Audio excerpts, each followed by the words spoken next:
I still want you.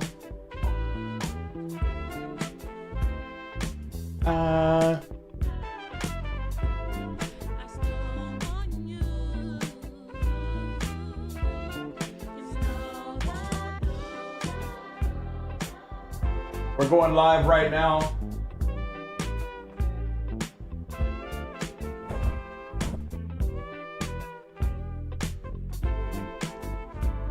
We're going live right now on Twitch. We got a vesting show featuring a YC startup founder. Feel free to pull up on me. Get up in this stream. It's going to be a vibe. Looking forward to seeing you.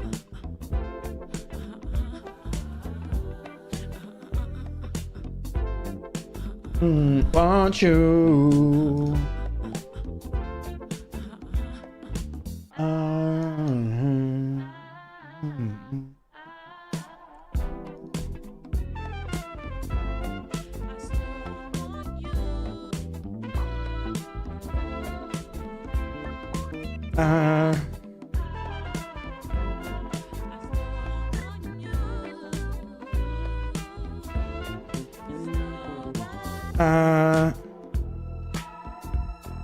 I still want you.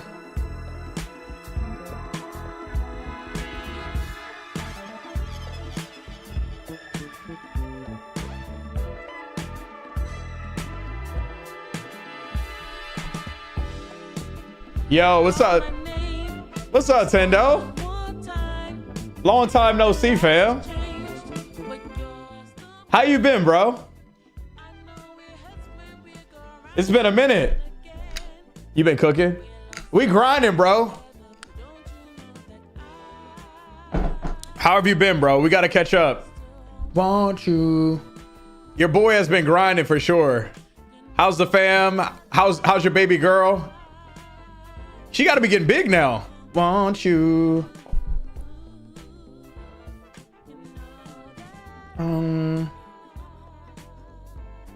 I still,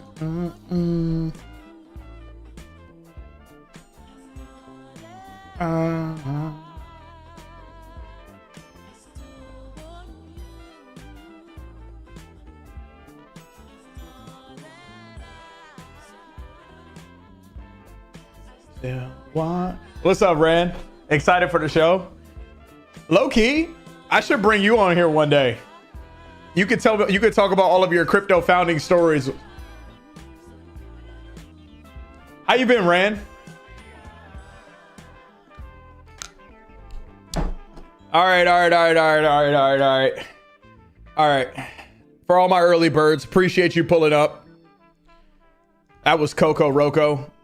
If you've never listened to Coco Roco and you need like some good music to just get you started, or even just like to work to, Coco Roco is amazing. I'll actually give them a non-shameless plug before we get started.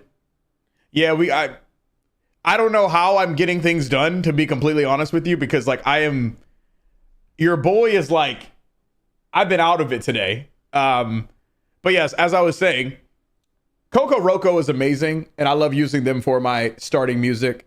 So if you ever want just some good music to just like vibe to while you're working, da, da, da, that's a great song. But welcome back. Welcome back to the Vesting Show. I'm your host, the guy that loves chatting with startup founders who are on the cusp of their come up, building incredible things. I also like chatting with VCs. I don't discriminate. We built this really cool show called Vesting, inspired by ESPN's PTI, but for the venture space. So to the left of me, well, to my right, and also should be your right, I think. Actually, no, it is to the left of me. I'm tripping. To the left of me is this really super cool categories thing. If this is your first time in the stream, all of the things we're going to be talking about today are on that list. And we're chatting with a really cool and interesting founder that I'm excited to have coming on the stream. Currently in YC, solo founder, I believe. And he's building something that I would say, just using the word stealth, because I went to his website. I've been to his website a couple of times, and he doesn't give us much. We're stuck in mystery. So I can't wait to get him on here because he'd be the first founder that's like done YC, but like has a stealth drop coming. So if you go to Doe.So, that's also a great domain. Doe.So. It's like a tongue twister. Like imagine how many times I could just say that shit without fucking up. Doe.So, Doe.So, Doe.So, Doe.So. Okay, 3. I got 3. But we have, and I hope I'm not butchering his name, Richard Wu, coming on the stream to chat with us right now.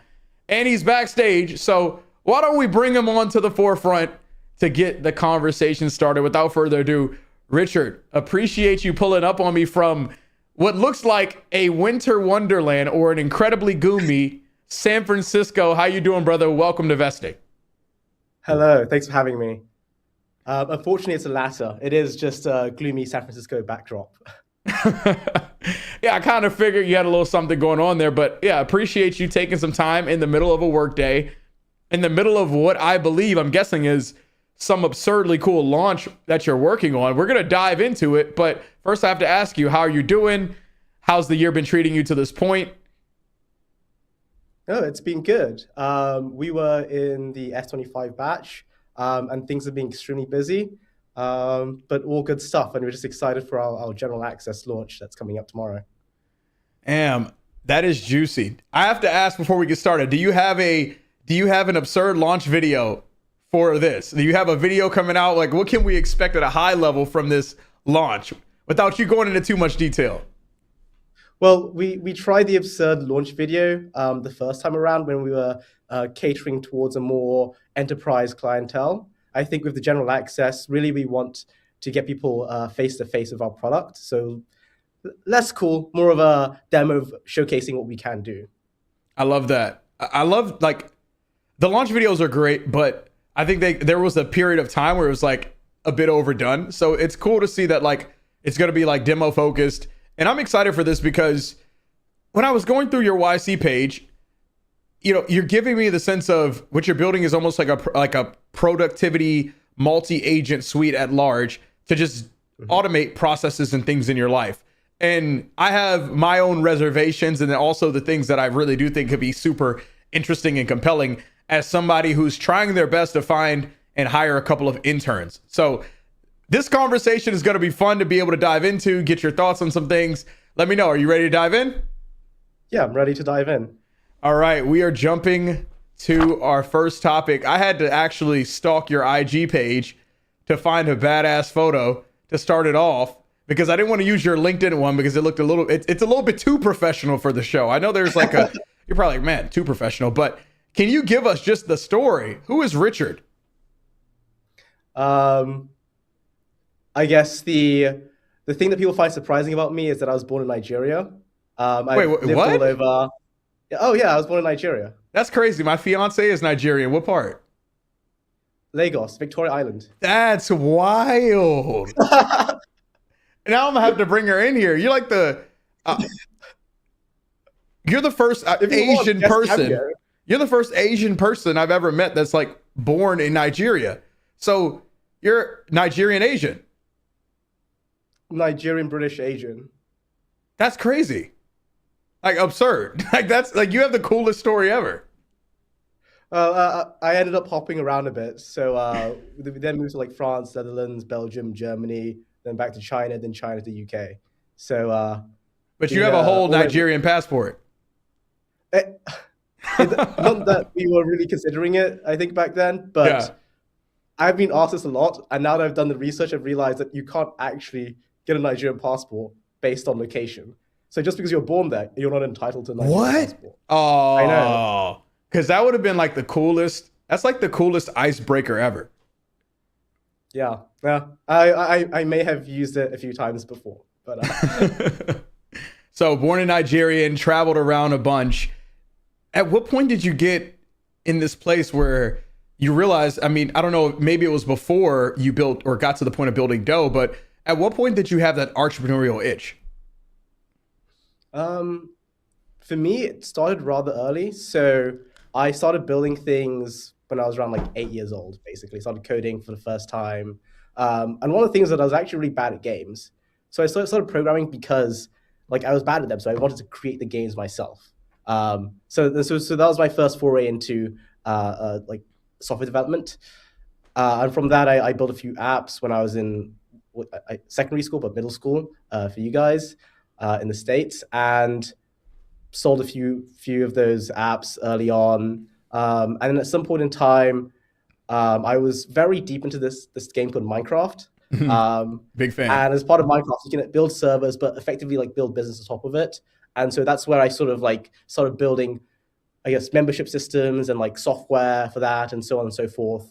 And at about the same time, we were getting like programming classes in school, but I was like so far ahead that my teacher actually asked me, Mr. Cavill actually Yeah, asked me to go in front of the class and actually teach the classes. So that was one of my that's cool. early memories. And then from there, I just kept on building. I actually went to the US for school, so you probably saw it on my LinkedIn. Went to Penn, and part of the whole thing was that like I knew that if I wanted to build a business, a large scale venture backed business, really the only place to be is the United States. And part of that journey is really like understanding the market and understanding the opportunities that are available in the States as well. And the best way to do that is through education. So you did a bit of due diligence to know, okay, like I've kind of taken this entrepreneurial thing at a not a small level, but at an intermediate level as far as I can probably take it. But if I want to be in this like commercialized, like play the venture game and really go for the, I want to build a life-changing billion-dollar company, it was like move to the US. Was Penn your main option, or did you have other schools? Penn was amazing, by the way, but do you have other schools that you were looking at the time? No, not really. That was my one place I applied to. That's sick. So you go to Penn, you crush it. At what point were you thinking of going about creating an AI agent startup? Because I feel like that's not something you just grow up being passionate about AI agents as much as you would saying, hey, I just like building things, right? Yeah, I totally had the idea of like AI agents back when I was like 8 years old. No, this is actually my second startup. So my co-founder and I are both second-time founders.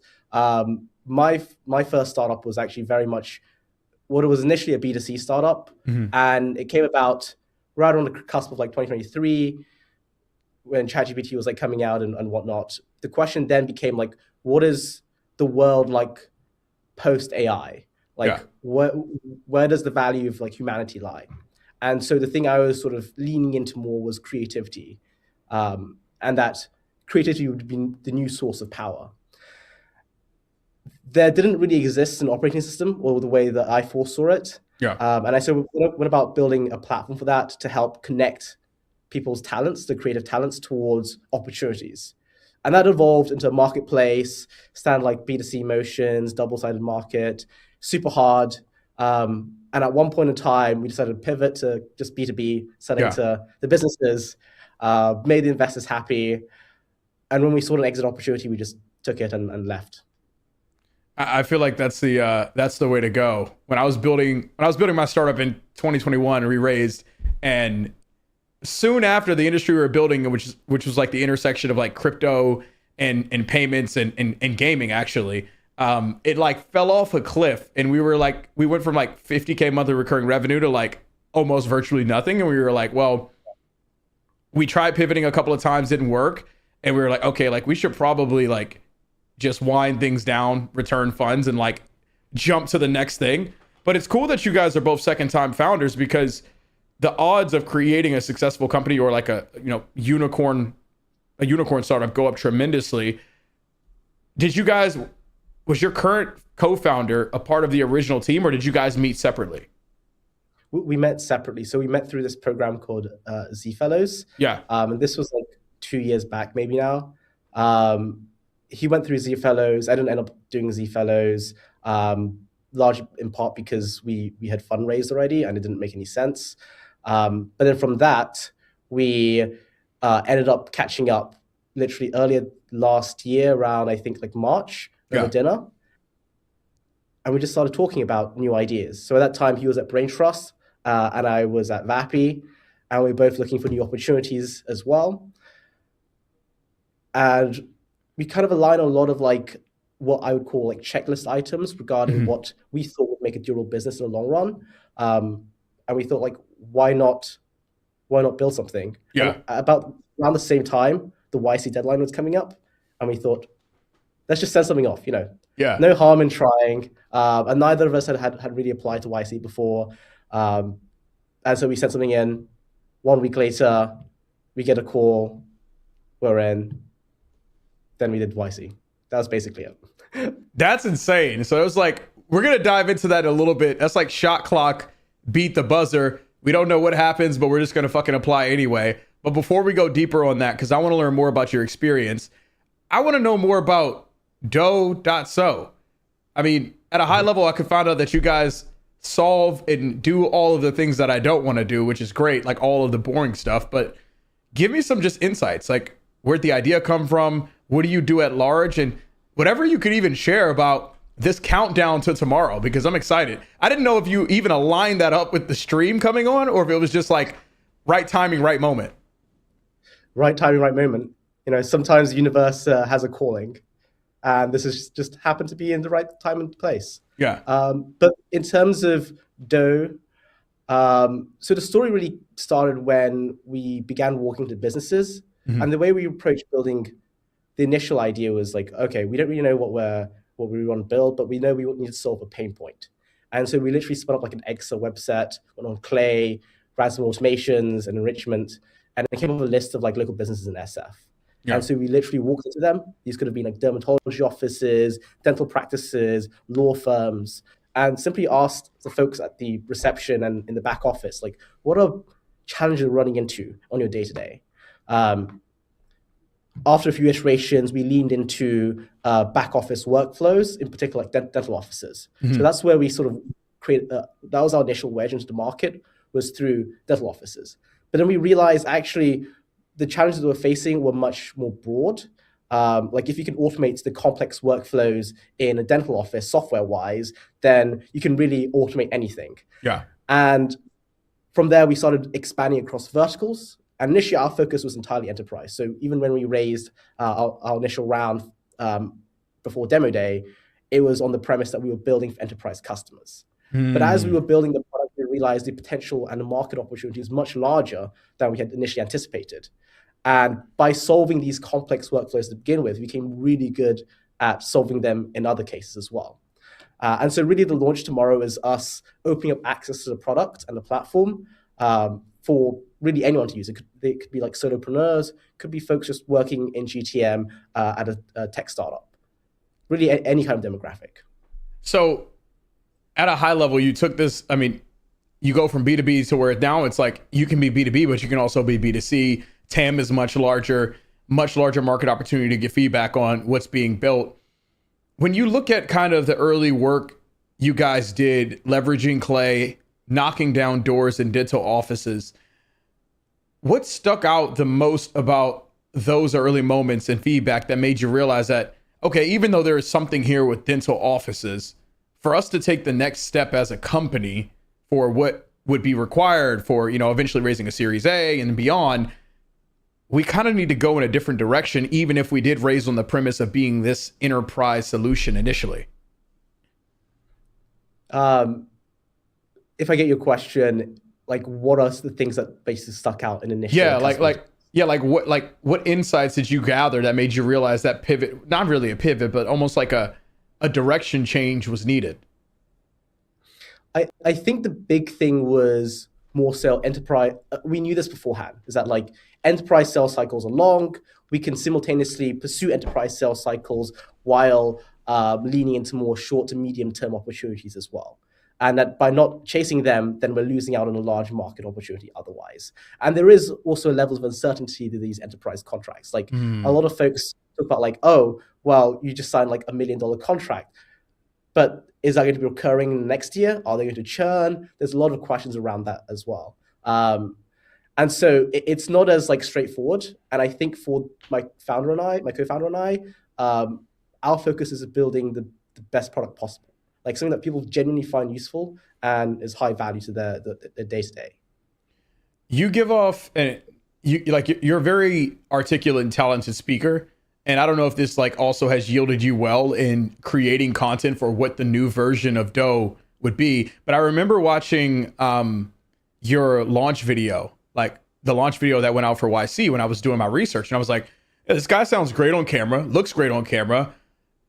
So when you talk about going to like this consumer first but still B2B model, and how it could almost like change the trajectory of like what you guys are building in the company and the long-term prospects, do you see AI yielding a lot of enterprise companies into a world where they decide to churn more regularly and build their own solution versus like paying you guys or somebody else, a lot of money to build something that they could potentially build in-house?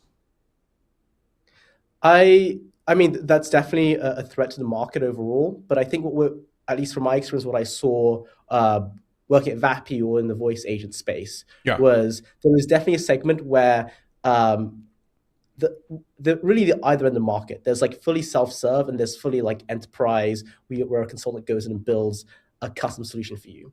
I think the market either veers towards either ends of the extreme, and it doesn't really like what's in the middle for the most part. So I think really the key is like if you're going to tackle either of them, just stick to one side and not really go for the other. It makes a ton of sense.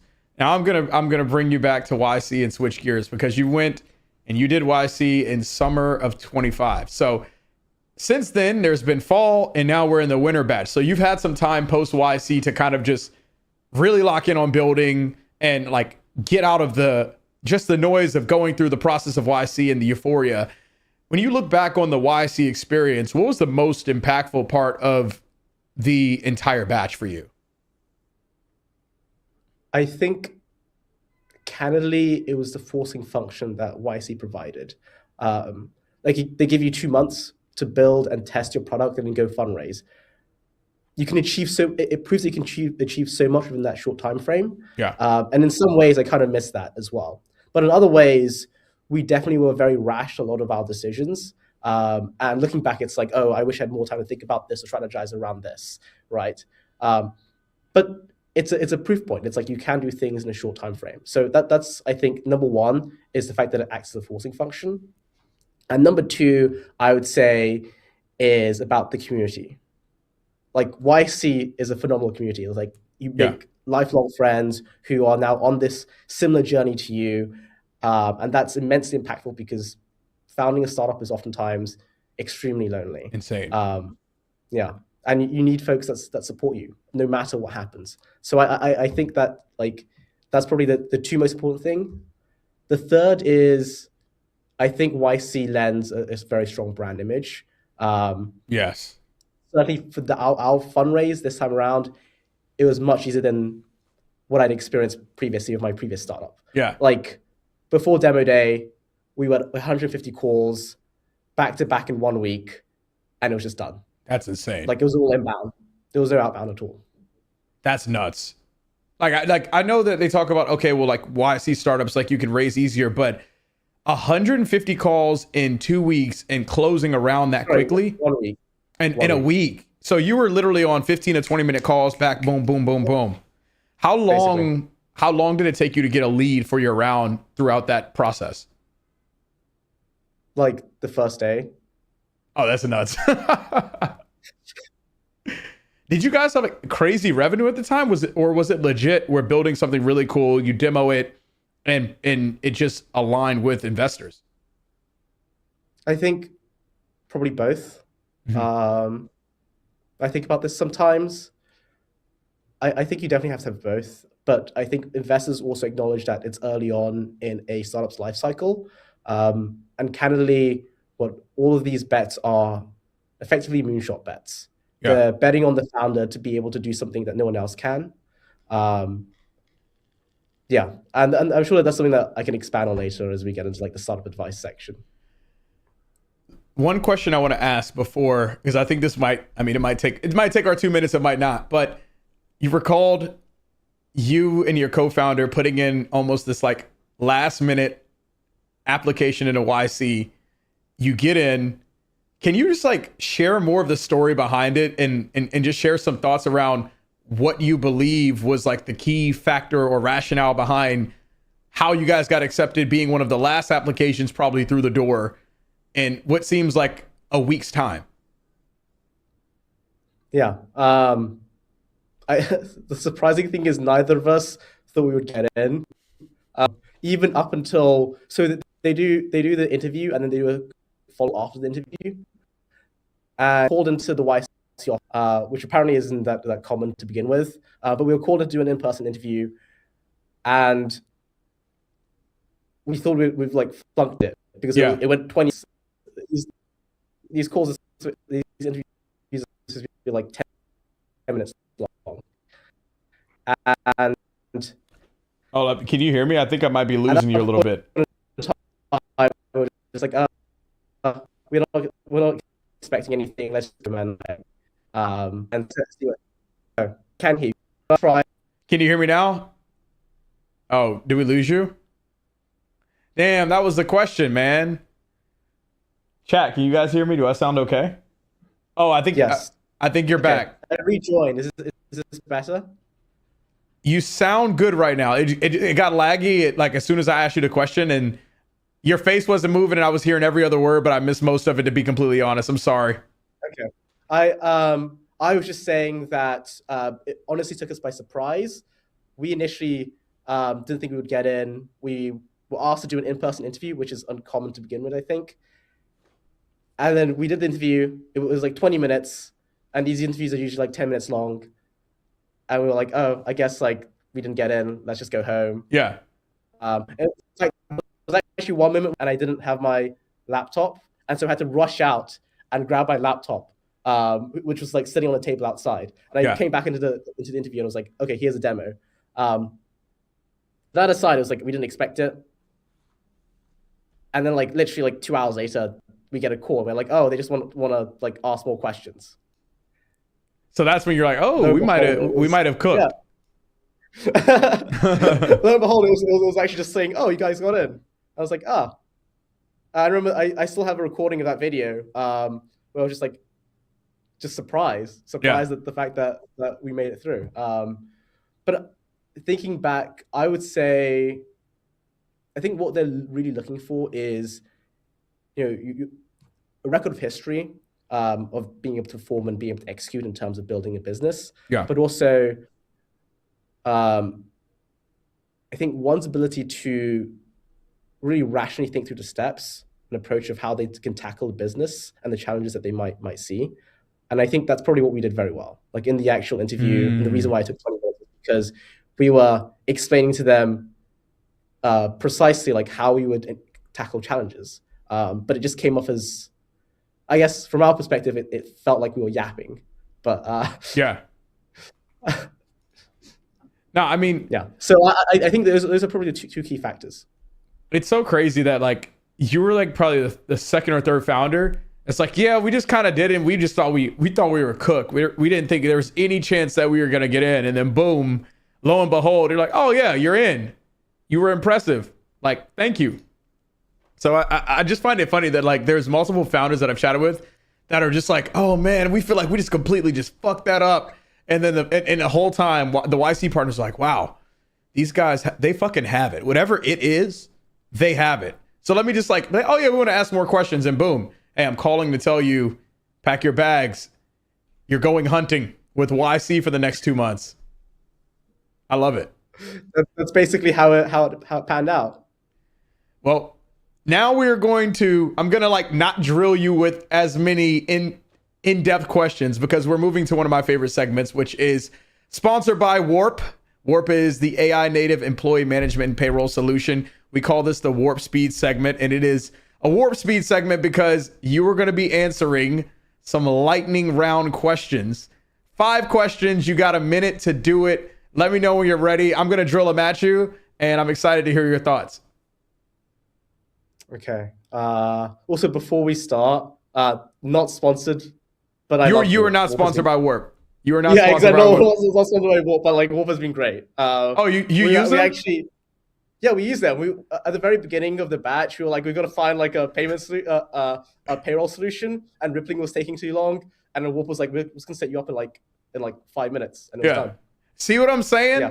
Yeah. Warp moves fast, man. Like I've been chatting with them. We chatted about doing dope stuff, and lo and behold, they're like, yeah, we want to be a part of what you're building here. So we got a Warp company A company powered by Warp, a host sponsored by Warp. We're cooking, baby.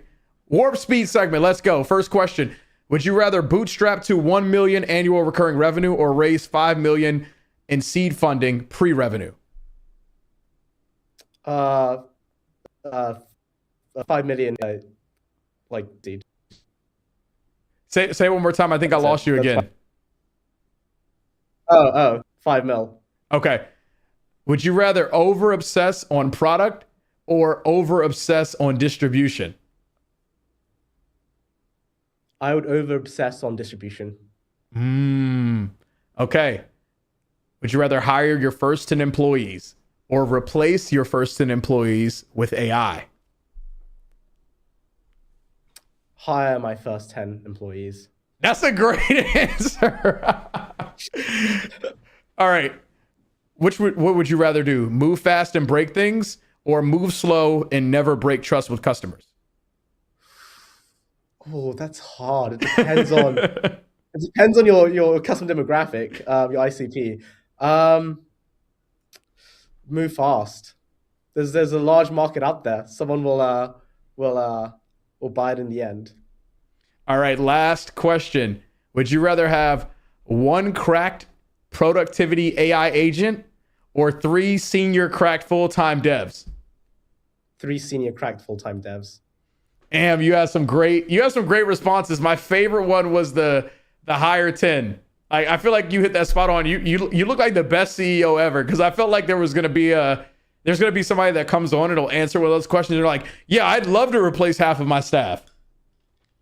Wait, I'm CTO. My co-founder is CEO. Oh, sorry. Well, hopefully no one's being replaced with anyone. I think it's important to be a people person in all aspects. I think even as a CTO, like at the end of the day, your job will be to manage a team of engineers, right? So yeah. How big is your team now? We're rather small. We're about 5 people.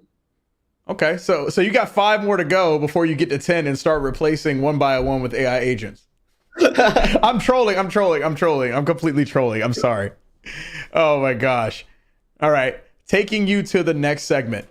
I want to know, as someone, let's say I'm someone who legit has no experience with AI agents, but I'm hearing consistently that my job is up for grabs. Me working behind a desk is up for grabs. And someone like you is trying to convince me that using your agent will actually help me keep my job or get a better job in the next 10 years. What are people in the mainstream world getting wrong about AI agents and the power or lack thereof of using them in everyday work? I think, as scary as, I guess, a byproduct of it sounds, I think adoption is not going as fast as we might imagine, candidly. And a part of that is that, like, I think humans are still in a loop, and it's important that they remain in the loop. So one of the things that I think I like to lean in on for our business and our startup is that we're not focused on replacing people. But fundamentally, we're about augmenting people and allowing them to achieve much greater and better things. And for me, like, this is really a heartfelt product as well. Like, when I was young, my mom, so I was raised by a single mother, and she was always busy. She was always doing like mundane, repetitive, like administrative work. And I just always wished that she had more time to herself, to, her own journey and her own path. And when you scale the number of hours that are spent on these like repetitive, mundane tasks across billions of people, the amounts of like human potential that's lost is insurmountable, right? Wow. So really what we're doing here is that we want to unlock that value for people, for humanity.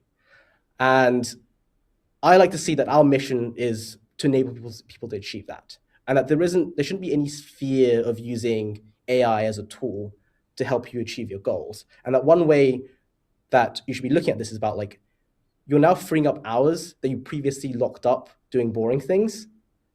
But now you can invest those hours into things that are more important, whether Yeah. that's your passion, your love, or pursuing things that make you happy, right? Um, and I think that's ultimately very invaluable for not just us as individuals, but as a collective.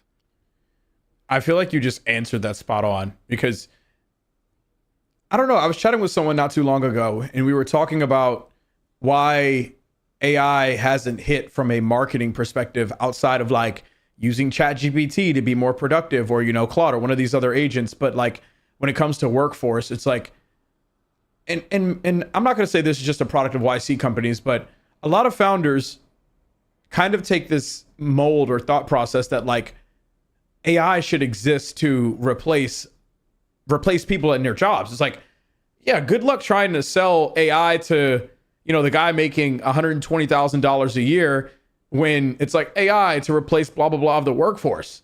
And I think oftentimes we miss the fact that you create a more productive world when the tool isn't replacing people who then have to go find another thing to do.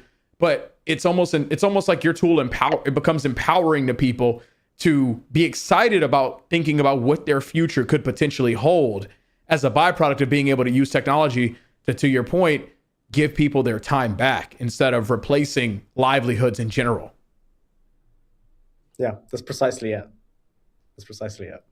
And so that's our hope and that's our mission. Not to replace people. Yeah.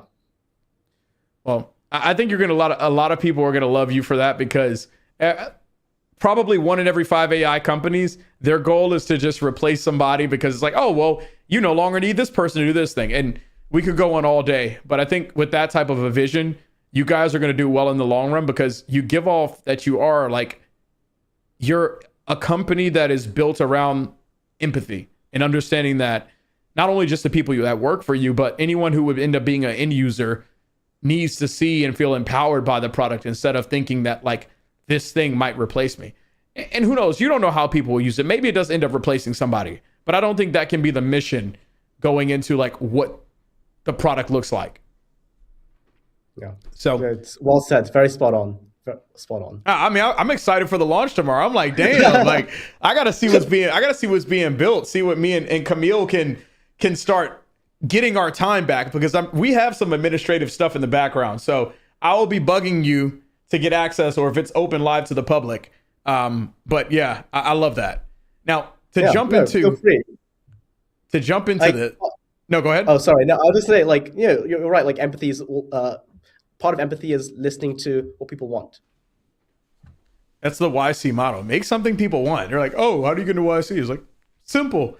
You don't got to ask questions to YC founders that got in. All you got to do is just go to their page and Gary Tan says, oh, you just got to make something people want, So I'm going to ask you the question. Like, if you had to give advice to any founder looking to get into Y Combinator, what would you think is the most valuable thing for them to focus on in their application? I feel like a broken record. I'm sorry, I know, but I gotta ask it because it's like you got in, everyone wants to get in, and like it's a club. I think genuinely, like, also reflecting to my answer earlier, I guess what we showed and exemplified is that we were listening to what people wanted. Like even as we walk through our steps of, this is what we're gonna do, go on XR, go on Clay, get these customers and just walk in and just talk to them and figure out everything. Like that's exactly what they wanted to hear. So I really don't think you need a product. Yeah. At the end of the day, like when you're getting into YC, it's all about like, do you care about solving a pain point, and are you going to listen to them? And are you going to, I guess, take the step to do these cold walk-ins and like just make it happen? I think that's fundamentally it. That's deep. It's so funny because I see so many founders that'll go out and they'll vibe code, they'll cursor or Claude code themselves to death with building 50 features on top of something instead of just taking the one thing and going out and building something. From you guys' perspective, right? As you were trying to decide, okay, what is our thing? Like, what is the thing we know we can hang our hats on? How did you decide, or how do you go about deciding what features are worth keeping and what are worth killing? That's a great question because I was I was feeling like I should follow up with an answer to what I said earlier. Is so one of the things we did, and it's a trade secret, so no one else besides the folks that are listening, obviously, is that we were just using Lovable. We literally spun up demos for potential customers. We walked into these practices and then just showed them like, look, this is a product that could solve potentially a pain point. Would you buy it? Even at one point in time, we showed like this dashboard with like 20 different tabs on the side. And each tab represented a particular user flow and particular statistics or like features that might be valuable to them. And we just said, is this interesting to you? Is this interesting to you? So on and so forth, until they land on something that was like, okay, yeah, this I feel like I would pay for. This is how much I would pay for it, etc. You just dropped like so much game in about 20 seconds. So you literally would just have like, you basically had 10, 20 demos ready to go. And it's like, okay, let's just fucking put them on a dart. Walk in. Hey, take the dart and the dartboard. Throw this at whatever you think you would use. And you just did that enough times to figure out like, okay, this is actually like worth building. Yeah. Like it's now easier than ever to test user experiences, user interfaces. So why not use those products to go and do it? And I think if you use them correctly, they look like finished, polished. You make it seem so simple. Why don't more people, not just this idea, but why don't more people just take advantage of AI that is in a more go-to-market and selly way? Because everyone can build things, but the amount of people who could actually go out and sell feels like very little at this point. I think that sort of leans into one of my earlier warp speed questions, answers, in fact, which is I think distribution is more important. Anyone can really build. So the question becomes, how do you sell it? How do you get it into hands of to users? And that's a very human thing to this day. So also partly why we can't automate away all human jobs yet. I feel like that's the one human job though. If I don't know if it'll happen. If someone gets to a point where you could truly automate sales, the amount of money will be crazy, but I think people love talking to people. I think sales is like one of those things where because it is so relationship based, you can't really quantify it or automate it away in a sense. No, I think it's fundamentally irrational. Like you could feel like you're going to buy this product one day or not the next. And part of that is just driven by human nature, right? So it's like the decision makers are still humans, and I think they'll remain humans for the most part until, I don't know, depends on what path we take in the future. But as of right now, it's important to have human in the loop. So who was it? It was like, I think it was Peter Thiel who was like, it was like AI will take over the world or something. So I don't know, man. We'll see what happens in the future. My last question before we move to the final segment is, when you look at where Doe is right now, you guys have something new coming tomorrow, and it's a potentially huge part of where the company goes. If you have to look into the future, 3, 6, 9 months down the road, what do you think is the most important thing that you have to accomplish to get to the point where you've hit the next milestone, whether that's raising the Series A, hitting a certain metric for annual recurring revenue? What do you think is the most important piece that you can control in getting to that point? Users, at the end of the day, like people who are using the product or people who are purchasing services from Doe. Fundamentally, it's about sort of honing into the earlier message of building something that's useful, right?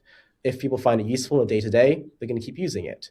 So fundamentally, just usage across our users, customers, and whatnot that we can control. One way I've been framing it is the number of hours we save. And one of the goals I want us to be able to achieve is to save 1 billion hours. 1 billion hours. That's a huge goal. Yeah. Whether that's like 2029 or 2027. That's the ambition. Save 1 billion hours, and that's what we'll start with. and then we'll go from there. A billion hours. Well, I am excited to try what you are building tomorrow. I'm excited to just jump in and get an experience and just like be able to give my feedback to you because, like I said, I think it was just, the most insane timing that this is like the pre-launch to what you have coming tomorrow. It's almost like the Christmas Eve, and I'm getting to have you on the stream before things go live. And it's exciting to have you on. It's been exciting to chat with you. We have one more segment. I have to put you through the gauntlet. You have to go through 3 pitches on YC Arena and judge whether or not the startup founder got into YC based on their pitch. Are you ready? Yeah. All righty. We are jumping over to the last segment. Let's see if Richard can get this correctly. We're going into the partner simulator. We're putting him through the gauntlet. You have 3 of these. Let's see if you can guess correctly. I'm starting it up right now. Also, you can stop me at any point in time if you think you know the answer and give your thoughts on whether or not they got in. Hope so. Hey, I'm Greg Gunn, CEO and co-founder of Commit. Hi, I'm Bear. I'm the CTO. Greg and I, we met at Hootsuite. I was the first engineer, and this guy made the first $1. That's right. And today, we're focused on solving problems for the 80% of software developers that are passive job seekers. Yeah, Commit gives software engineers a AI career agent that automatically research, stack rank, and then apply jobs for them. We launched the private beta on the 15th, and so far we've grown it to 2,800 developers that have created and trained agents that have applied to over 20,000 positions for them. In addition, we've partnered with LinkedIn, where they've given... Yes, sir. What did you say? I would accept them. All right, let's see. I'm not gonna lie, I was feeling the same way. As soon as he said 2,800 and 20K jobs, oh my God, they didn't get in. Oh, no. There's no way. That was so good. They even had like a little camaraderie at the beginning where you're just like, oh man, these guys are like, they love each other. How did they not get in? That's crazy. All right, we got to turn it around the next one. Let's see what we got. Hey YC, my name is Timo. I'm the CEO and co-founder of Setter AI. I'm a salesman and I grew my last startup to 400,000 users, but now I'm going back to what I do best, which is sales. And actually moved out here to Bali with Joseph to extend our runway and to build the Calendly of phone appointment setting. I'm Joseph, CTO and co-founder at Setter AI. Previously, I've won the WWDC scholarship from Apple multiple times, and I was a lead mobile developer at a fast-growing VC-backed company in Berlin. Look, I did over 20,000 appointment setting calls in my life, and what impacted the most if I convert a lead into a meeting is how fast I can call them up after they submitted a form. The average business needs 42 hours, according to Harvard, to call up a lead, which is way too long. They just have forgotten about you. Setter calls up leads within 10 seconds and books meetings straight into your calendar. From the very beginning, we've been dog-feeding with our own tool, booking appointments into our own calendars. Talking to users, the key takeaway was that users don't want to touch any prompt at all. They just want a tool that works out of the box. Nice one. Hey, I'm not gonna lie, they sounded pretty good. Yeah, I would accept them. All right. Can Richard get his first W? Were they accepted into YC? Oh no, they didn't get it either. I'm pretty sure there's a company called Setter AI or something similar. There was something with this idea that got in. I was like, what? Yeah. Maybe I'm too nice. I mean, I'm not gonna lie, both of these were very good applications. All right, we're going to the final one. We got to get retribution here. Number 3, let's see. Hi, I'm Aaron. I'm not your average engineer. Prior to becoming a technology leader at Microsoft, I designed skyscrapers, built airplanes, and played college football. Hi, I'm Keith. I'm a seasoned front-end designer and marketer with a proven track record at leading edtech and entertainment brands. I'm also a podcast host. Hey, I'm Kaiki. I'm a graduate student at Georgia Tech specializing in AI. I also lead back-end marketing automation teams at MailChimp. There are over 120 million podcasts and YouTube creators, but 95% of them struggle with audience growth, brand awareness, and monetization. Audio and video podcasters use more than 8 apps and spend upwards of 12 hours producing a single episode. This approach is inefficient and ultimately drives many creators to quit, others to outsource, and most to drink. PodPal is the fastest way to 1 million subscribers. Our tech removes the busy work so creators can focus on what they really love to do: telling stories, interviewing guests, and building their brand. Today, users enjoy features like episode planning and team collaboration. Tomorrow, they'll create at scale using our guest portal and AI-powered marketing tools. To have a successful podcast, you need a successful process. We're reapplying because this is a big problem and we want to solve it with you. So join us in becoming a podcaster's best friend. All right. I feel like the ones today have been insanely hard. You got like a really tough lineup. I'm not gonna lie. That was, and they said they're reapplying again. I'm Yeah. like, I hope they got in. I hope they got in. I feel like with this one, it felt like they were reading off a script. That's my only like hesitation. What will you pick? The thing is, I would still accept them. I may be too nice. Let's just go accept. All right. I am praying that they got in, or else you're gonna be the first guest to go 0 for 3. I'm praying these guys got in. Did Pod, I think it was Pod Pound. Does Pod Pound get into YC? Oh no. I'm not gonna lie, they also sounded great. They had an engineer from MailChimp who did backend and stuff and AI, and I was like, damn, you might have got the toughest like 3 pitches to judge I've ever seen on the show. Like normally it's like you can just tell that one did or did not get in. You got 3 absolutely difficult pitches. Yeah, I mean like so my application video is actually on my TikTok. Yeah. So if anyone wants to look at it, it's like you can just go on TikTok and you'll find me, and it's actually posted there. So you can see like this is what we got in on. So I'm like, I'm gonna pull it up on the stream tomorrow. It's very different. We were literally in a park in Presidio on a bench, and we took a one-take video. That was it. I'm gonna literally pull it up and watch it. Actually, now I hike you want to see it right now before I lose you. You gotta. What should I search in the keyword search? We'll probably just show my profile. Richard O. Let me see. Let me make sure I get this right. Oh, I think I found it. I think I found him, chat. I found him. This is the first one. I think. No, yeah. Go back. If you go to the first, the first video. Oh, this is it right here. No, wait. Wait. Go back to the profile again. Sorry, I think it's lagging. Yeah, it's the first. Oh, this is sick. All right, let's chat. Let's see. We're gonna see. This is what a winning YC startup pitch looks like. This is how you get into YC right here. All right, let me turn this bad boy up. Hi, I'm Richard, and this is Adrian. We met just over a year ago at a Z Fellows event, and I thought Adrian was really cool because he was able to guess where I was born. I was born in Nigeria. You couldn't tell, right? And since then, Adrian sold his company and started working at Brain Trust. I exited my company and started working at Vappy. And just about a month ago, we decided, let's go explore something together. And we've been on that journey since. And yeah, I think we started just talking to a variety of people, cold calling, walking into places. We had a checklist of things we were looking for, from macro tailwinds to workflows that AI can enable. And one area that has checked all the boxes has been dental. And we started off looking at the receptionist role, and since then, just talking to people at DSOs and dental clinics, have refined to procurement. There's tremendous opportunity. There's tens of $billions in waste, and just general spend. It's kind of like an oligopoly, and we're really excited about. God damn, he sounds great. Hi, I'm Richard, and this is I'm not gonna lie, he sounded like both of you guys sounded like so in tune. Like then he just hopped on and just like, I'm like, damn, yeah, I'd want to know more. Cause like you didn't share too much, but you shared enough where I was like, I'll at least hop on a call and learn more.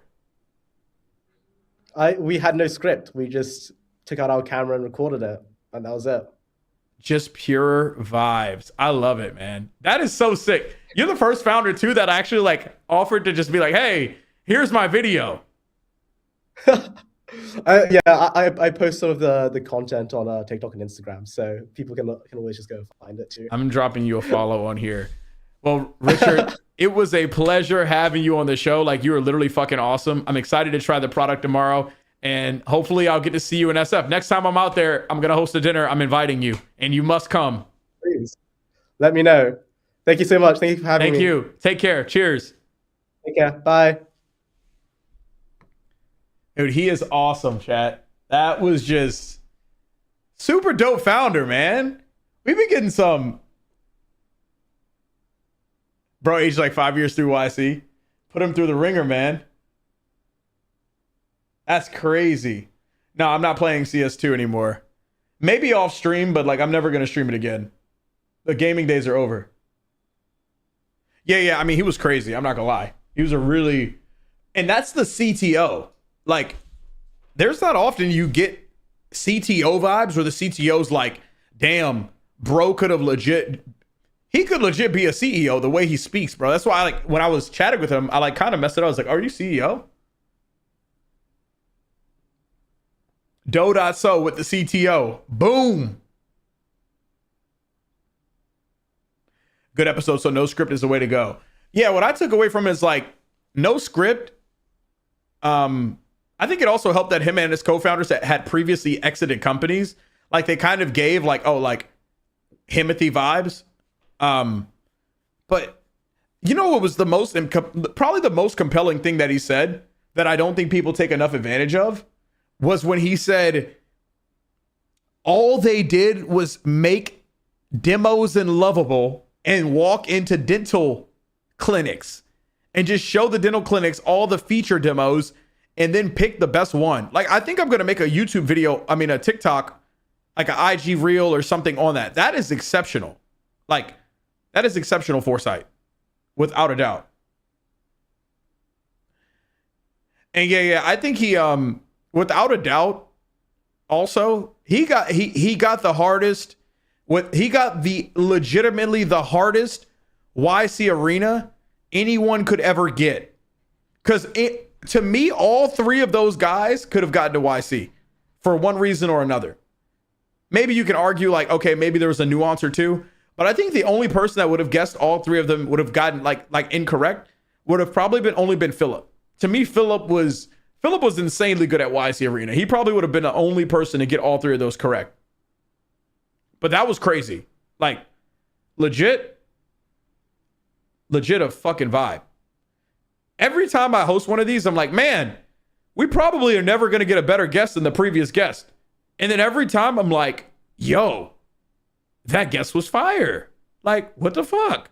Also, I'm giving you guys the early heads up because you're in the chat. And Dev, if you're free, I'm going to pull you up to do an open pitch. Friday, I'm bringing on my boy. Friday, I'm calling in a special guest. I wasn't planning on doing these on Friday. But Friday, I'm calling in a special guest to join me on the stream.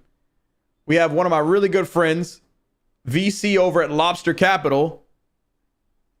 Gabriel Jerison is joining the show. He's going to be popping on to join me for a Vesting Venture Friday. And on Venture Friday, we're replacing YC Arena with Pitch Me Your Startup. So we're going to be bringing on 3 to 4 founders to pitch live to us on stream and get some feedback.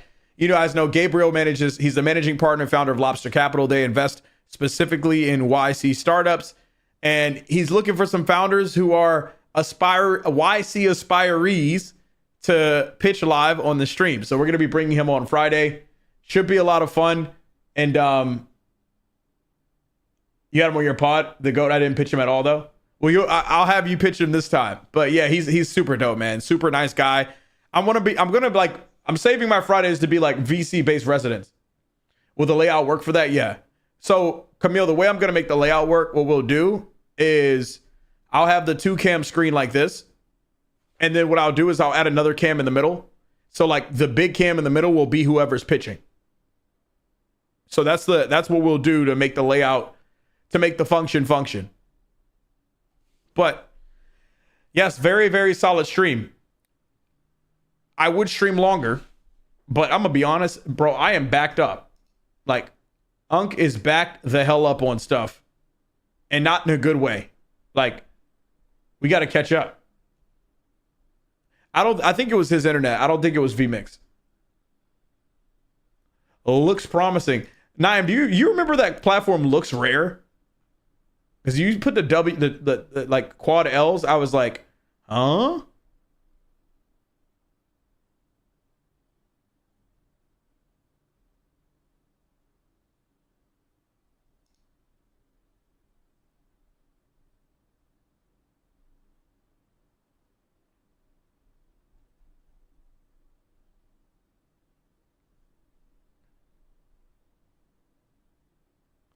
The guys tomorrow are off. Oh, they don't want to do it.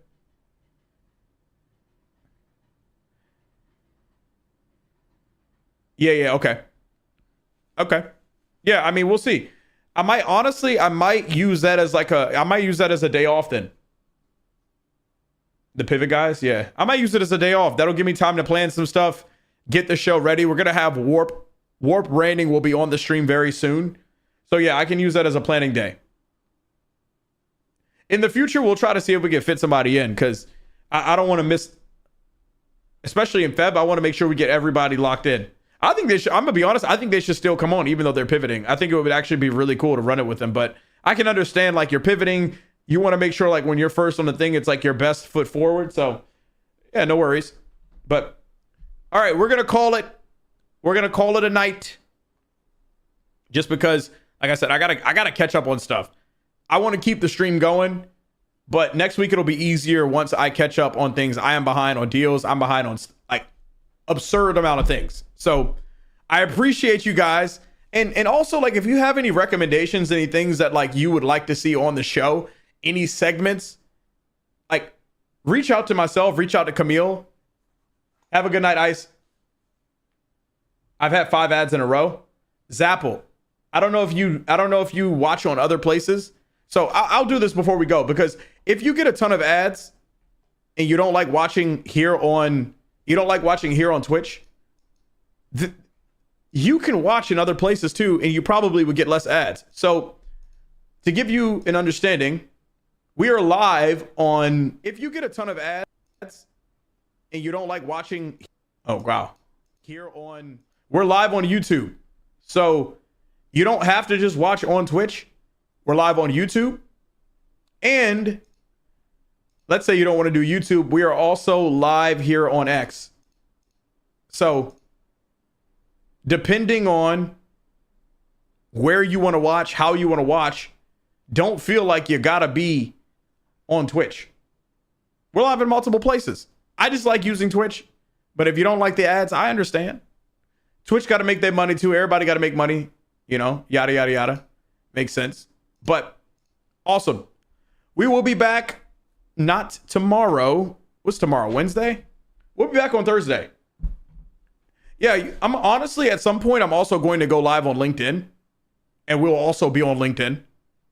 I want to be able to go live everywhere. I think like the goal is to make YouTube the like almost the essential hub or home over time. As you can see, now that we have the YouTube set up, the streams will be live there. So anytime we chat with somebody, you'll be able to see the live rebroadcast. We're also going to be posting. We're going to be breaking this down in like 20 minutes to 30-minute segments, and we'll be posting these. So the plan is to expand the YouTube for vesting. You guys know what time it is. We are in complete build mode. We're also looking for interns. So if you know anybody looking for a job of some sorts, at first, ideally college students, because we're not looking to pay yet. Sorry, we're a small business, but over time we will grow into a big business. So thank you guys for hanging with me tonight. We will be back on Thursday. Take care. And as always, become the improbable. Wait, did I say improbable? I meant impossible. Have a good night. Yo, Contendo, hit me up, bro. We got to hop on a call sometime.